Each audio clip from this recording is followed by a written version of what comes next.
Seja bem-vindo. Meu nome é Valentino Leão, sou o narrador do canal Arquivos da Revolta e de muitos outros canais por aí no YouTube. Peço para que faça um café e sente-se confortavelmente em um sofá, porque a história que você vai ouvir hoje é digna de reconhecimento. Em 1878, no Vale do Paraíba, onde a terra vermelha engolia o suor de quem nunca veria colheita própria, uma promessa de proteção virou armadilha. O que começou como garantia de trabalho seguro terminou em exposição pública que dividiu fazendeiros, vigários e até os próprios trabalhadores forçados. A Casa Grande erguia-se como sentinela branca sobre o terreiro de terra batida, suas janelas altas vigiando cada movimento entre a tulha e a senzala. O cheiro de café fermentado misturava-se ao de suor seco e fumaça de lenha. Nas paredes caiadas, manchas de umidade desenhavam mapas de territórios que ninguém ousava nomear. Ninguém ali estava pronto para o preço. 32 quilômetros separavam a propriedade da vila com delegacia, distância suficiente para que ordens virassem silêncio e silêncio virasse regra. O crédito da safra anterior ainda cobrava juros compostos anotados em caderno de capa dura que o senhor mantinha trancado. Cada saca colhida era descontada por custos de manutenção que ninguém podia contestar. O vigário visitava apenas na quaresma, abençoava a mesa farta da Casa Grande e partia sem descer até as habitações do fundo. As patrulhas passavam de 15 em 15 dias, tempo bastante para apagar rastros, enterrar evidências, ajustar versões. Documentos de compra e venda circulavam entre fazendeiros como quem troca gado, com reconhecimento de firma feito no cartório da cidade, validando transações que transformavam pessoas em cifras. Quando a lei protege o opressor, o que ainda é justo?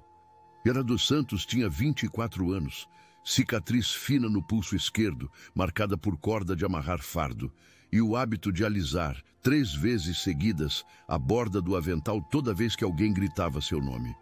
Suas mãos conheciam o ponto exato da massa de pão, a temperatura do ferro de passar roupa, o peso necessário para carregar lata d'água sem entornar. Guardava, costurado no forro da saia de chita desbotada, um pente de osso que pertencera à mãe. Único objeto que ninguém sabia existir. O pente tinha 3 dentes quebrados e cheiro de alecrim seco, herança de tempos em que ainda havia pertencimento. Enquanto batia roupa na beira do riacho, com água gelada queimando os nós dos dedos, decorava a sequência dos passos dos feitores. Um deles claudicava da perna direita devido à queda de cavalo. Outro cuspia antes de dar ordens, sempre 3 vezes como ritual particular. Refugiava-se mentalmente, contando nós no tecido, transformando cada fibra em número, cada número em distância segura. Observava tudo: o ranger da porta da despensa, o horário em que acendiam as lamparinas, o dia da semana em que chegavam mantimentos da vila. Os antagonistas operavam em trio coordenado, cada um com seu método de controle. O capataz mor, Benedito Loures, homem de bigode ralo e mãos grossas, humilhava em voz alta para que todos ouvissem e ninguém repetisse. Gostava de fazer perguntas que não tinham resposta certa, apenas errada. Racionava água nos dias de calor intenso, sabendo que sede obriga a pedido, e pedido gera dívida de gratidão forçada. Sua fraqueza era a cachaça e o jogo de cartas nas noites de sábado, quando perdia mais do que ganhava e devia ao vendeiro da vila. O senhor da casa, Augusto Mendes, nunca sujava as mãos diretamente. Preferia insinuar consequências e deixar que o medo fizesse o trabalho. Usava colete de seda mesmo no calor. Ajeitava o relógio de bolso antes de cada repreensão, como quem marca o tempo do sofrimento alheio. Sua fraqueza era a vaidade diante de autoridades da capital. Temia que o padre comentasse, na missa solene, qualquer irregularidade visível aos olhos de juízes e coronéis. Alimentava sonho de vereança, cargo que exigia reputação ilibada e propriedade bem administrada. O filho mais velho, Tertuliano, 28 anos, coagia com silêncios longos e porta trancada por dentro. Carregava chicote enrolado no cinto, mesmo quando não havia necessidade, apenas para lembrar a todos de sua autoridade. Sua fraqueza era o segredo. Cartas perfumadas escondidas na gaveta do escritório, endereçadas à mulher casada de fazenda vizinha, palavras que poderiam arruinar alianças e contratos. Todos fingiam não ouvir o que a parede da tulha repetia. Gemidos abafados, súplicas engolidas, o som de couro contra a pele. O abuso central começou com o controle do tempo. Yara era chamada à casa depois que todos dormiam, sempre pelo mesmo caminho. Porta lateral, corredor estreito, escada de madeira que rangia no quarto degrau. Era obrigada a servir sem testemunhas. Devolvida ao amanhecer com hematomas que o avental escondia e olhos que não encontravam os de ninguém. Humilhações vinham disfarçadas de ajustes de postura. Joelhos fincados no milho duro por meia hora, mãos queimadas em cinza quente para aprender delicadeza. Cabelo puxado até arrancar mechas que ela escondia no bolso, junto ao pente de osso. Tertuliano inventava falhas onde não havia.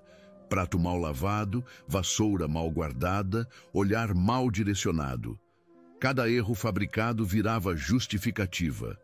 Insônia transformou-se em tremor constante nas mãos. O tremor em erro real no manejo da panela de ferro. O erro em novo castigo. Yara parou de comer direito. O corpo emagreceu, a roupa ficou folgada. A cozinheira, mulher de 60 anos, chamada Rosa, começou a deixar farinha extra perto do pilão, sem dizer palavra. Guardar silêncio por proteção é coragem, ou covardia.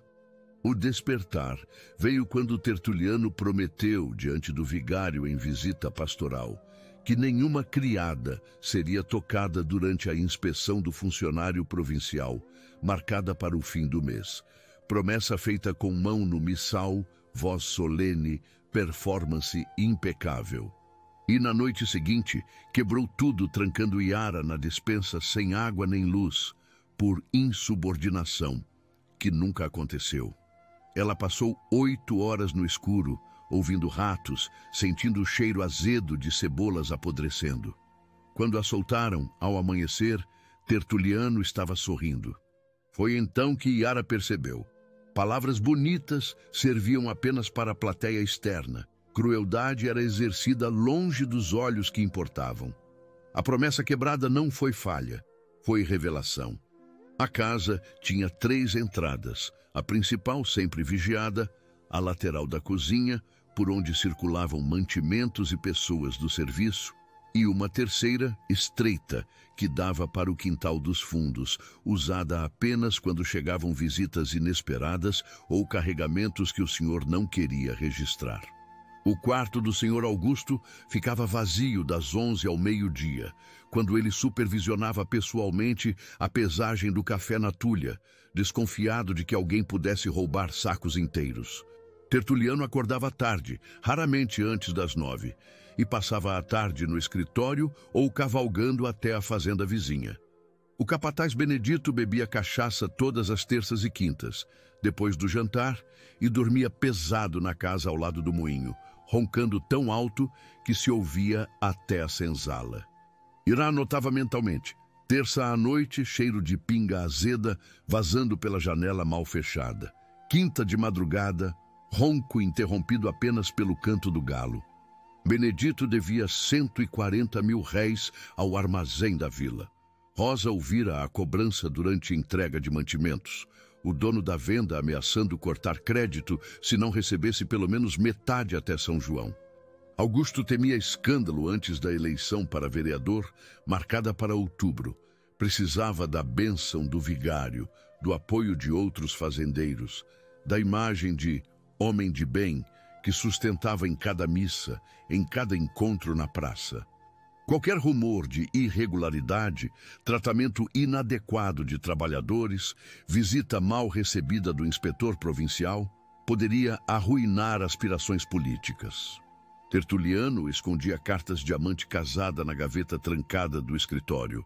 3 vezes Yara o vira guardando envelopes cor-de-rosa, perfumados, sempre olhando por cima do ombro. A mulher era esposa de Vicente Sampaio, fazendeiro influente que fornecia mudas de café e emprestava dinheiro a juros baixos. Se Vicente descobrisse, a aliança ruiria e, com ela, o crédito que mantinha a fazenda funcionando entre safras. Yara identificou aliados discretos, pessoas que também guardavam rancor ou medo suficiente para ajudar sem fazer perguntas. Rosa, a cozinheira, fingia surdez, mas ouvia tudo. Era ela quem preparava as bandejas que subiam para o quarto do senhor. Quem via Tertuliano beber vinho demais e soltar a língua. Quem conhecia cada segredo murmurado entre paredes. Nunca disse nada abertamente, mas começou a deixar sinais. Uma faca amolada perto do pilão, porta da despensa destrancada quando deveria estar fechada, informação solta sobre horários e movimentos. O carreiro, homem magro chamado Josué, transportava recados para a vila e trazia de volta mercadorias e fofocas. Ele também carregava mágoas antigas, irmão levado por febre sem que o senhor chamasse médico, enterro feito às pressas sem padre, cova rasa demais. Josué concordava com tudo, abaixava a cabeça, mas seus olhos diziam outra coisa. Quando Yara pediu que ele entregasse bilhete para o funcionário provincial, avisando da chegada e solicitando inspeção completa das instalações, ele não perguntou nada. Apenas assentiu e partiu na carroça, levando também cesto de laranjas como presente, gesto que garantiria a atenção do inspetor. A notícia fora anunciada pelo próprio Augusto durante o jantar, voz alta, orgulhosa, como quem exibe medalha. 12 dias para preparar fachada, esconder irregularidades, ensaiar sorrisos. Yara sabia que esse era o prazo, nem mais, nem menos. Quando o sino da capela marcasse 3 badaladas, na véspera da visita, alguém aprenderia a diferença entre obediência e medo. Guardou cada marca no corpo. Hematomas que mudavam de roxo para amarelo, arranhões que cicatrizavam lentamente, queimadura na palma da mão esquerda ainda vermelha e dolorida. Rosa preparou cataplasma de ervas para amenizar a dor, mas orientou: não deixa sarar totalmente. Marca tem que estar fresca quando ele chegar. O ele era o inspetor. Yara também guardou fragmentos de tecido rasgado, parte do avental arrancada durante luta para se soltar, pedaço da saia manchado de sangue quando caiu ao ser empurrada. Escondeu tudo numa lata velha enterrada perto do riacho, embaixo da pedra chata onde batia a roupa. Rosa contribuiu com seu próprio testemunho. Anotações em papel pardo, escritas com letra trêmula, mas legível, registrando datas e horários em que Yara era chamada à casa, quanto tempo ficava, em que estado voltava. Dia 8 de abril, chamada depois da meia-noite, voltou quando cantou o galo. Não comeu o dia todo. Dia 15 de abril, trancada na despensa, saiu ao amanhecer mancando da perna esquerda. Papel era prova. Palavra escrita valia mais que palavra falada, especialmente se acompanhada de sinais físicos que confirmassem a narrativa. A senzala tinha goteiras que encharcavam os colchões de palha durante a chuva. As instalações sanitárias eram apenas um buraco coberto com tábuas podres. A comida distribuída raramente incluía carne, apenas feijão aguado e farinha. Tudo isso contrariava as recomendações imperiais de tratamento digno e condições mínimas de salubridade. Se o inspetor visse, se Rosa e outros confirmassem, se as marcas no corpo de Yara casassem com o relato, Augusto perderia não apenas a reputação, mas possivelmente a licença para continuar operando nos mesmos moldes. Multas poderiam ser aplicadas. Visitas de autoridades maiores poderiam ser convocadas. A ameaça de exposição pública era arma suficiente. Percebeu mudanças sutis. Yara, que antes abaixava os olhos, agora sustentava o olhar por meio segundo a mais. Rosa, que antes apenas servia agora, observava tudo com atenção incômoda. Josué, que demorou mais que o habitual na última ida à vila, intensificou o controle. Trancou portas que antes ficavam abertas, passou a guardar chaves no bolso do colete, mandou recolher lamparinas mais baixas para dificultar circulação noturna. Designou vigia informal, rapaz jovem, recém-chegado, ainda tentando provar lealdade. Para observar movimentos no terreiro, o ar pesou. Conversas ficaram mais curtas, olhares mais rápidos. Yara sentiu a pressão, mas não recuou. Ao contrário, ajustou o plano. Do terreiro iluminado apenas por fogueira e lua, a batalha precisava migrar para a sala de decisão. Espaço com chão encerado, eco de passos que pareciam carimbos, cadeiras de espaldar alto, onde a autoridade se sentava e julgava. Ali, Yara tentaria uma contestação formal. Planejou abordar o Sr. Augusto diretamente, na presença de Rosa como testemunha, para pedir proteção contra as investidas do filho. Sabia que o pedido seria negado. Augusto jamais admitiria falha na própria casa, menos ainda do próprio sangue. Mas a negação, se feita diante de testemunha, também seria prova. Recusa registrada na memória de quem ouviu, pronta para ser repetida diante do inspetor. Yara entrou, Rosa atrás, ambas com postura respeitosa, mas firme. Senhor, venho pedir proteção. Seu filho tem me chamado à noite contra minha vontade e tenho sofrido. As palavras saíram claras, sem tremor. Augusto ergueu os olhos do livro, estudou Yara como quem avalia peça defeituosa. Depois olhou para Rosa. Essa mulher está mentindo. Meu filho é homem de bem. Se ela está insatisfeita com o trabalho, posso vendê-la para outra propriedade. Rosa tentou intervir. Senhor, eu tenho visto... Augusto bateu a mão na mesa. Você também quer ser vendida? Silêncio. Despachadas com desdém, mas a negação fora ouvida, testemunhada, arquivada. Precisava de evidência física que conectasse Tertuliano aos abusos de forma incontestável. Rosa sugeriu. Ele deixa a marca também, não só em você. A cozinheira explicou que Tertuliano usava anel de sinete no dedo mindinho direito, peça de ouro com iniciais da família gravadas, herança do avô. Quando batia, quando segurava com força, o anel deixava impressão na pele, pequena, mas inconfundível. Era marca de propriedade, de poder, de violência disfarçada de disciplina. Yara sabia disso. Carregava a marca no braço esquerdo, ainda avermelhada, ainda dolorida ao toque. Mas precisava de mais. Precisava provar que aquele anel específico, aquela mão específica, aquele homem específico era o responsável. É o que as antigas faziam para lembrar quem feriu. Memória na pele. Yara aplicou a pasta sobre a impressão do anel, deixou secar durante a noite, protegeu com pano limpo. No dia seguinte, a marca estava mais visível, mais definida, quase como carimbo em papel.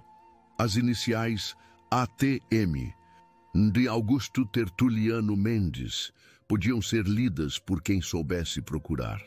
Era prova corporal, irrefutável, que conectava filho do Senhor ao abuso.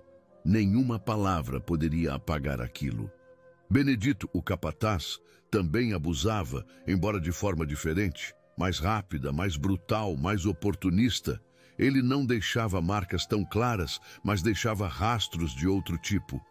Rosa contou que ele guardava no quartinho ao lado do moinho objetos que tomava das pessoas como punição ou pagamento por faltas inventadas. Pentes, lenços, pedaços de tecido, até mesmo tranças de cabelo cortadas à força. Troféus da crueldade. Se o inspetor visse aquilo, entenderia a natureza do controle exercido na fazenda. Yara e Rosa planejaram. Na noite anterior à visita, quando Benedito estivesse embriagado demais para perceber, Rosa entraria no quarto, recolheria alguns objetos e os colocaria em saco de pano marcado com o nome do capataz. prova material de apropriação indevida, de violência sistêmica. Josué, o carreiro, trouxe notícia importante ao voltar da vila. O inspetor provincial, homem chamado Dr. Felisberto Marques, era conhecido por rigor e por não aceitar suborno fácil. Tinha fama de aplicar multas pesadas, de exigir mudanças imediatas, de escrever relatórios detalhados que chegavam até a capital. Também era homem religioso, frequentador assíduo da igreja, amigo pessoal do vigário. Qualquer comportamento que ferisse decoro cristão ou dignidade humana provocaria reação forte. Augusto sabia disso. Por isso preparava a fazenda como quem monta cenário de teatro. Mas Iara tinha vantagem. Conhecia os bastidores, sabia onde estava a sujeira varrida para debaixo do tapete. O relógio dramático avançava. Faltavam 5 dias para a visita. Augusto ordenou reforma rápida da senzala, tábuas novas no teto, colchões de palha trocados, nova camada de cal nas paredes. Mandou aumentar a ração diária, incluir carne de sol e rapadura na distribuição, garantir que todos estivessem bem alimentados e com aparência saudável na hora da inspeção. Performances. Tertuliano foi instruído a manter distância, não chamar ninguém à casa, comportar-se como homem educado e respeitoso. Benedito recebeu ordem para moderar a bebida e os castigos. Tudo precisava parecer perfeito. Mas na terceira noite antes da chegada do inspetor, Tertuliano quebrou as próprias regras. Chamou Iara novamente, desta vez com mais raiva que desejo, como se quisesse punir a ousadia de ela ter pedido proteção ao pai. Trancou a porta do escritório, empurrou-a contra a estante de livros, segurou seu rosto com força enquanto sibilava ameaças. Você acha que alguém vai acreditar em você? Você acha que tem direito de reclamar? O anel pressionou contra a bochecha de Iara, deixando nova marca. Ela não gritou. Não chorou. Apenas memorizou cada palavra, cada gesto, cada segundo. Quando ele finalmente a soltou e destrancou a porta, Iara saiu em silêncio, desceu a escada, atravessou o terreiro e foi direto ao riacho. Rosa já estava lá, esperando, com a pasta de carvão pronta. Aplicaram sobre a nova marca. Mais uma prova. Entrevistas individuais. Isso significava que Iara teria oportunidade de falar diretamente com o inspetor, sem interferência de Augusto ou Tertuliano. Era a chance. Rosa reforçou. Você mostra as marcas, conta as datas, entrega o papel que escrevi, eu confirmo tudo. Josué confirma que levou recado seu pedindo a inspeção. Ele não vai poder negar. Se o doutor perguntar se são bem tratados, todos dizem que sim. Se perguntar se há castigos, dizem que não. Se perguntar se estão satisfeitos, sorriem e agradecem a Deus pela oportunidade de trabalhar numa propriedade cristã e organizada. Ameaças veladas acompanhavam as instruções. Quem desagradar o doutor vai desagradar a mim. E quem me desagrada sabe o que acontece. Olhou diretamente para Iara ao dizer isso. Ela sustentou o olhar. Esperou Benedito beber até cair no sono profundo. Entrou no quarto dele, recolheu 6 objetos do baú onde ele guardava os troféus. 2 pentes, um lenço bordado, 3 tranças de cabelo amarradas com barbante. Colocou tudo num saco de pano. Escreveu propriedade de Benedito Loures, com carvão do lado de fora, e escondeu atrás do barril de água, perto da entrada principal da Casa Grande, onde o inspetor certamente passaria. Se descoberto por acaso, geraria perguntas. Perguntas gerariam explicações.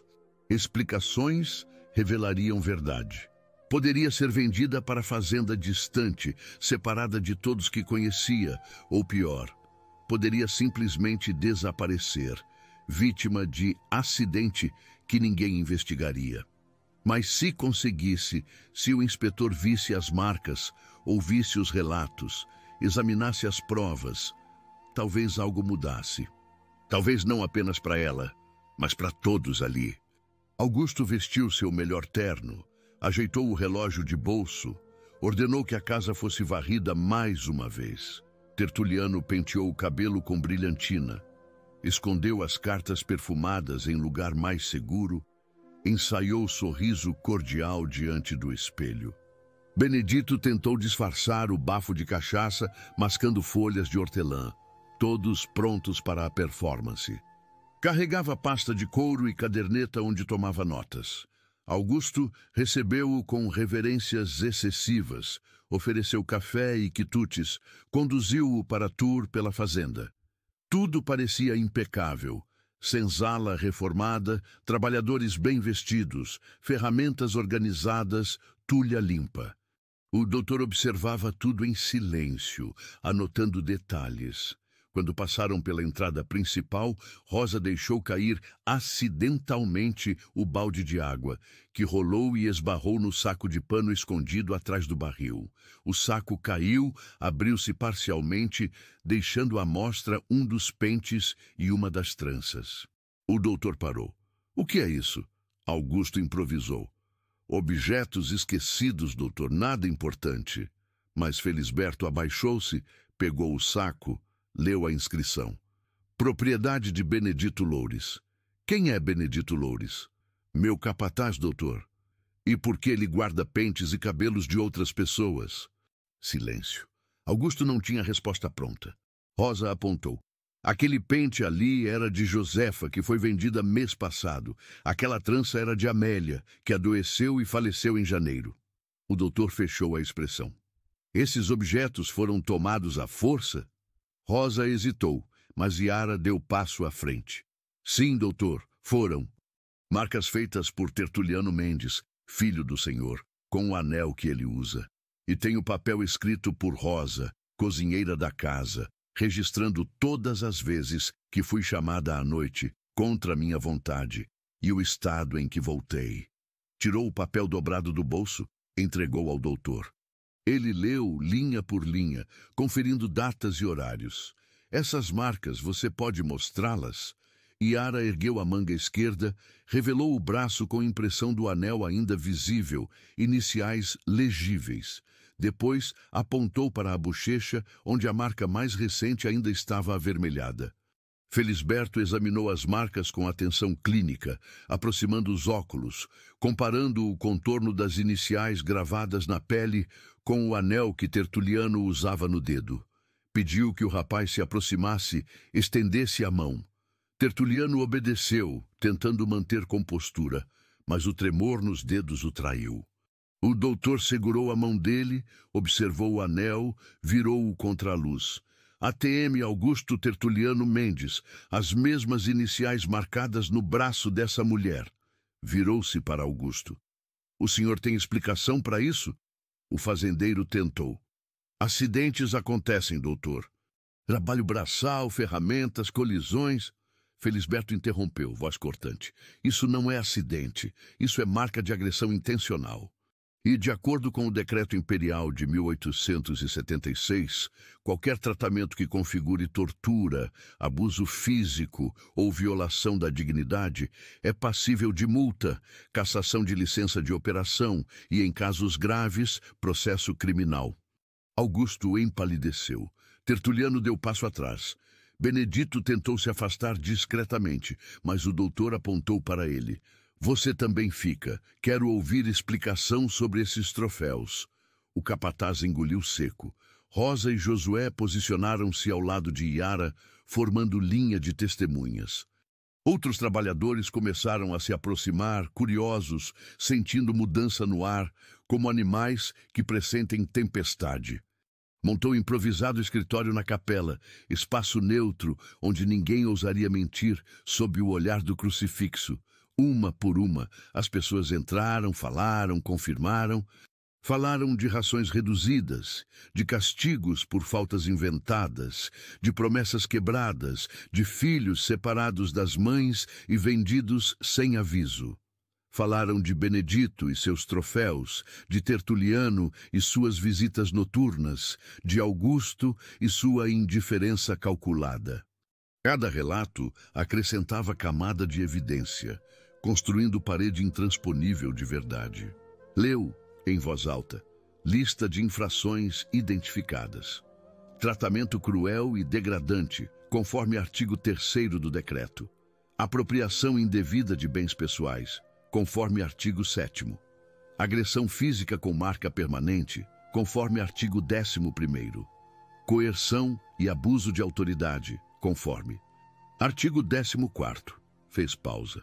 A multa inicial será de 5 contos de réis, pagáveis em 30 dias. Haverá nova inspeção em 3 meses para verificar mudanças. Se as condições não melhorarem, a licença de operação será suspensa e o caso será encaminhado ao juiz da comarca para avaliação criminal. Augusto tentou protestar, mas Felisberto ergueu a mão. Não terminei. Além disso, exijo que todos os registros de compra e venda sejam revisados e atualizados conforme a lei. Qualquer pessoa que desejar deixar esta propriedade terá direito de solicitar transferência para outra, sem retaliação. E, especificamente, a senhora Yara dos Santos está, a partir deste momento, sob proteção do Estado. Qualquer tentativa de punição, venda forçada ou novo abuso resultará em prisão imediata dos responsáveis. Yara sentiu os joelhos fraquejarem, mas se manteve firme. Rosa segurou sua mão apertando com força. Josué sorriu pela primeira vez em anos. Tertuliano saiu da capela com cabeça baixa, evitando olhares. Benedito foi dispensado de suas funções de capataz na mesma hora, ordenado a recolher seus pertences e deixar a propriedade antes do anoitecer. Augusto, homem que sempre controlara tudo e todos, viu seu império rachar ao meio. E ela sabia que papel e decreto não mudariam o coração de quem se acostumara a oprimir. Mudança real viria apenas se o medo mudasse de lado, e ela tinha plano para isso. Na noite seguinte, com Benedito já expulso e Tertuliano recolhido ao quarto, sob vigilância do próprio pai, Yara reuniu pequeno grupo na senzala reformada. Rosa, Josué e outros 6 trabalhadores que haviam testemunhado diante do inspetor. Conversaram em voz baixa, planejando próximos passos. O doutor disse que podemos solicitar transferência. Alguns de vocês querem ir? 3 levantaram a mão. Yara assentiu. Então vamos preparar pedidos por escrito. Rosa, você sabe escrever melhor que eu. Pode ajudar? A cozinheira concordou. Mas e você, Yara? Vai ficar? Ela pensou. Poderia partir, recomeçar em outra fazenda, longe de Tertuliano e Augusto. Mas partir seria deixar outros para trás, permitir que a opressão continuasse sob formas mais discretas. Vou ficar, mas não como antes. Agora temos voz e vamos usá-la. Não fez por bondade, fez por medo, mas resultado era o mesmo. Tertuliano evitava Yara como se ela fosse fogo que queima ao toque. Quando precisava dar ordem, fazia através de terceiros, voz baixa, sem ameaças. O anel de sinete desapareceu do dedo. Rumores diziam que Augusto confiscara e trancara em cofre, longe de tentações. Levava pedidos, reclamações, sugestões. Augusto, surpreendentemente, passou a ouvi-la, não por respeito, mas por pragmatismo. Era melhor negociar que arriscar nova denúncia. A cozinha, antes território de silêncio forçado, virou espaço de conversas abertas. Rosa ensinou outros a escrever nomes próprios, a contar até 100, a ler números nos sacos de café. Conhecimento como ferramenta de libertação. Tornou-se mensageiro confiável, levando pedidos de transferência, trazendo respostas de autoridades, mantendo o canal aberto entre propriedade e mundo externo. Cada viagem era pequena vitória, prova de que isolamento havia terminado. Não mais abaixava os olhos, não mais tremia ao ouvir passos pesados, não mais escondia marcas como se fossem vergonha. Carregava-as como medalhas de batalha vencida. O pente de osso, antes escondido no forro da saia, passou a ser usado abertamente, preso no cabelo como símbolo de herança e resistência. Outros notaram e começaram a fazer o mesmo, exibir objetos pessoais, recuperar identidades, reclamar pequenos espaços de autonomia. 3 meses depois, Dr. Felisberto retornou para a segunda inspeção. Encontrou fazenda transformada, senzala bem mantida, pessoas mais saudáveis, registros organizados. Conversou novamente com Yara. Como estão as coisas? Ela respondeu com honestidade. Melhor. Não perfeito, mas melhor. Ainda há medo. Ainda há distância entre quem manda e quem obedece. Mas agora sabemos que não estamos sozinhos. Sabemos que há lei, que há quem nos ouça, que há caminho. Felisberto assentiu. E as marcas? Yara mostrou o braço. As iniciais ainda estavam lá, mais claras, mais permanentes. Não vão sumir, mas agora elas lembram não só dor, mas também vitória. Augusto soube que estava em liberdade condicional, que qualquer deslize seria último. Tertuliano, por sua vez, foi enviado para outra propriedade da família, longe, onde não pudesse causar mais danos. A separação não foi punição oficial. Foi estratégia de Augusto para proteger reputação. Mas funcionou como exílio. A sala, que antes servia apenas para punições, virou espaço de reuniões semanais, onde demandas eram apresentadas e discutidas. Augusto participava, reticente, mas presente. Aprendera, da pior forma possível, que poder absoluto é ilusão sustentada apenas enquanto há cumplicidade do silêncio. Yara nunca esqueceu o que sofreu. Marcas na pele lembravam, pesadelos ocasionais lembravam, olhares de Tertuliano antes do exílio lembravam. Mas também nunca esqueceu o que conquistou. A vitória não foi apenas pessoal, foi coletiva. Ao se recusar a aceitar abuso como destino inevitável, ao reunir provas, ao buscar aliados, ao confiar em lei imperfeita mas existente, ela abriu caminho para outros. Rosa continuou ensinando, Josué continuou conectando. Outros inspirados começaram a fazer o mesmo em propriedades vizinhas. Histórias viajavam rápido nas estradas de terra, levadas por carreiros e vendedores ambulantes. Ouviu falar da fazenda Mendes? Lá uma mulher enfrentou o filho do Senhor e ganhou. Não mais ritual forçado onde alegria era performance, mas encontro genuíno, onde pessoas dançavam, comiam, conversavam livremente. Yara participou, vestindo saia nova que Rosa costurara, cabelo preso com o pente de osso. Ao redor da fogueira, contaram histórias, não de sofrimento, mas de resistência, de pequenas vitórias cotidianas, de dignidade reconquistada aos poucos. Você sabe, Yara, que mudou muita coisa aqui. Yara sorriu. Não fui só eu, foi você, foi Josué, foi cada pessoa que decidiu falar em vez de calar. A cozinheira concordou. Mas você foi a primeira.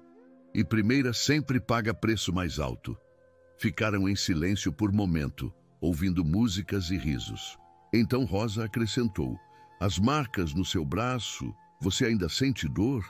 Yara olhou para o braço, para as iniciais desbotadas, mas visíveis. Às vezes, mas agora, quando olho para elas, não vejo só o que ele fez. Vejo o que eu fiz depois. Acabo de voltar da vila. O Dr. Felisberto mandou recado. Quer saber se você aceita conversar com inspetores de outras regiões, contar sua história para ajudar outras pessoas em situações parecidas. Yara ficou surpresa. Eu? Você? Disse que seu testemunho foi dos mais completos que já viu. Que serviu de modelo para outras inspeções. Ela considerou. Falar significava reviver dor, expor-se novamente. Mas também significava multiplicar mudança, ajudar quem ainda sofria em silêncio. Vou pensar. Pensou na mãe, dona do pente de osso que morrera sem ver liberdade. Pensou em Josefa e Amélia, cujos objetos Benedito colecionara como troféus. Pensou em todos que não puderam lutar, que não tiveram tempo, que não encontraram aliados. Contaria a história quantas vezes fosse necessário. Não porque gostasse de relembrar, mas porque silêncio sempre favoreceu opressores. Palavra, testemunho, prova, essas eram armas disponíveis até para quem não tinha nada. e ela usaria essas armas até não poder mais. Meses depois, Yara sentou-se diante de grupo de inspetores na cidade, sala formal, com mesa grande e cadeiras de espaldar alto. Contou tudo: os abusos, o medo, o plano, as provas, a confrontação. Mostrou as marcas, entregou cópias dos papéis que Rosa escrevera. Respondeu perguntas com clareza e firmeza. No final, um dos inspetores disse: "Sua coragem salvou não apenas você, mas muitos outros. Casos como o seu nos ajudam a apertar fiscalização, a exigir mudanças reais." Yara respondeu: "Não foi só coragem, foi também raiva, desespero e um pouco de sorte. Sorte de ter Rosa, Josué e um inspetor que realmente ouviu. Mas porque ela documentou, resistiu e venceu dentro dos limites de um sistema injusto, provou que até nas piores condições a agência era possível, que marcas podiam virar provas, que silêncio podia virar testemunho, que medo podia virar mudança." Anos depois, quando Yara finalmente conquistou liberdade formal através de fundo de alforria criado pelo próprio Felisberto, ela escolheu ficar na região, não na Fazenda Mendes. Dessa, ela partiu sem olhar para trás. Mas na vila próxima, onde montou pequeno comércio de tecidos e passou a ensinar mulheres a escrever seus próprios nomes, a documentar abusos, a buscar ajuda. O pente de osso permaneceu sempre em seu cabelo, herança transformada em bandeira. Foi justiça, o seu único caminho quando a lei virou arma. Você decide, mas lembre-se, quem tenta marcar o rosto do outro com fogo descobre que a verdadeira marca é a da própria culpa refletida em público. Prova, tempo e testemunha são a tríade que desarma a violência travestida de capricho. E coragem não é a ausência de medo, é a decisão de agir mesmo com as mãos tremendo. Inscreva-se no canal para mais histórias de resistência que a História Oficial tentou.